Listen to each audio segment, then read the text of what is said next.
நம்ம நக்கீரன் டிவியோட தொடர்ந்து இணைந்திருக்க பெல் சிம்பிளை கிளிக் பண்ணுங்க. ஒரு படித்த டாக்டர் எப்படி ஆக்ட் பண்ணாங்கன்னு எதிர்பார்க்கவே இல்லை. ஒரு அம்மா இறந்து 60 நாள் கழிச்சு உட்காந்துருக்காங்க. லண்டன்லேருந்து அவர் பாவம் ஒரு என்னைக்கு வந்தார், ஏன் வந்தார்னு அவருக்கே தெரியாது. அவர்கிட்ட பத்திரிக்காங்க, what is the treatment given to the former chief minister Jayalalithaa? அவருக்கு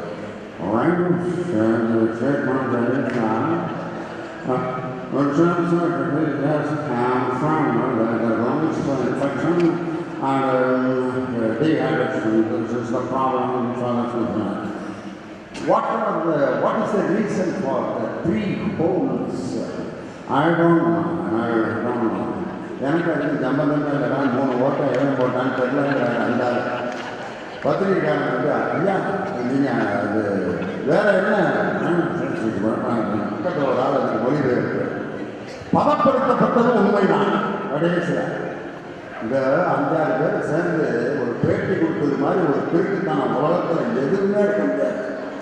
இந்த பேட்டிக்கு முன்னாடி என்ன நடந்துச்சுன்னா, இந்த அம்மா ஆஸ்பத்திரியில் இருக்கிறப்ப இப்போ மிச்சத்தில் இருக்கிற பொண்ணையன் அம்மா இட்லி சாப்பிட்றாங்க, நடந்து வர்றாங்க, இன்னும் 5 நாள் வீட்டுக்கு வந்துடுவாங்க, சட்டமன்றத்துக்கு வருவாங்க, நம்ம கூட பேசுவாங்க அப்படின்னு சொல்லி இந்த பொண்ணைய அவரை கீழே பிடிச்சி தள்ளி கொண்டுட்டாங்க. இப்போ வேண்டாம், அந்த புழுக்கு ஆகாச புழுக்கு கேள்விப்பட்டிருக்கான். ஜமுக்காலத்தில் வடிகட்டின பொய்யும் இந்த மாதிரி நீங்கள் எங்கேயாவது கேட்குறீங்களா? யாராவது ஒரு கிராமத்தில் ஒரு பெரியவர் இறந்துட்டார், நம்ம அண்ணனுக்கு தெரியும், ஒரு 89-90 வயசு, ஒரு 2-3 வருஷம் படுத்த படுக்கையிலே இருந்து இறந்துடுறாரு. அவருக்கு போய் மாலையை போட்டு பேசாமல் வரமாட்டான். நம்பால் மாலையை போட்டு அந்த இறவு பறிமுற்றத்தை போய் கையை பிடிச்சி, என்னம்மா இறந்துட்டாரா, இறந்து வச்சிருக்காங்க, இப்போ இறந்துட்டாரான்னு கேட்டான். அதுக்கு எனக்கு பதிச்சிடும், ஆமாம் இறந்து ஆஸ்பத்திரி கொண்டு போயிருந்தா இப்போ எப்படி கொண்டு போக முடியும், மாலையை போட்டு கொண்டு போக முடியும்? இவன் வீட்டை அதுக்கு பதில் சொல்லியிருப்பான். அவன் 3வது ஒரு டாக்டர் இருந்தார், அவர்கிட்ட கொண்டு போனான். போகிற வழியிலேயே இவன் வந்தேன், அப்படியா போவாமா மதுரை கொண்டு போயிருக்கா குறைச்சிருப்பாங்க, எதுக்கு நீ 3வது இருக்க டாக்டர்கிட்ட கொண்டு போனான் அப்படின்னா, என்னடா நம்மனா 3வது கூட்டிட்டு போய் பொண்ணு விட்ட மாதிரி பேசிக்கிறேன். அடுத்த ஆள் வந்தால் நம்ம பதில முதல்ல மதுரை கொண்டு போனோம்னு அடிச்சோம் அப்படின்னா, அடுத்த ஆள் வந்துட்டேன் மாலை போட்டு என்ன ஆஸ்பத்திரி கொண்டு போனீங்களா, மதுரை கொண்டு போனோம்மா போகிற வழியிலேயே அவன் மதுரை கேட்டு தெரிஞ்சுங்க. இப்போ 3வது ஒரு டாக்டர் அவர்கிட்ட காமிச்சிருந்தா குணமாக்கி போகிறாரு. அது இப்படி சொன்னால் அப்படிக்கிறேன், அப்படி சொன்னால் அப்படிக்கிறேன். சரி, அடுத்து 3வது வந்து 2ஐயும் போர்த்து சொல்லுவோம்.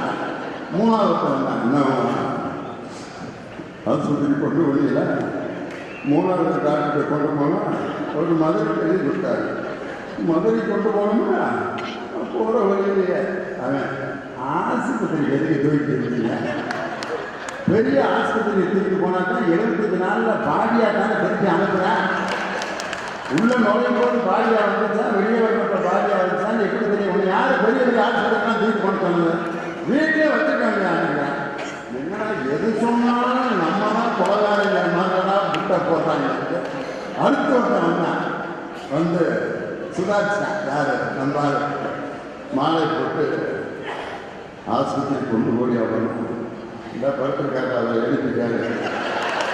எந்த ஆஸ்பத்திரியுமே அதை கவர்மெண்ட் சொல்லுவாருன்னா, இப்போ 3 இப்போ தமிழ்நாட்டில் இப்போ பிரச்சனை யாருன்னா, அங்கே அந்த சுடுகாட்டை தோண்டி எடுத்தாருன்னா உண்மை வரும் போல கிடையாது. எவன் என்ன பேசுகிறான்னு கண்டே முடியும் இல்லையா? நடக்கிறாங்கன்றான், கை சோறுனாங்கன்றான், 22ஆம் தேதியே கொண்டுட்டாங்கன்றான். திடீர்னு பார்த்தா லண்டனில் இன்னொரு வாட்ஸ்அப்பில் லண்டனில் ஃபேமிலியோட செட்டில் ஆகிட்டாங்க, இங்கே வெறும் பிளாஸ்டிக் பொம்மைடாங்கிறாங்க.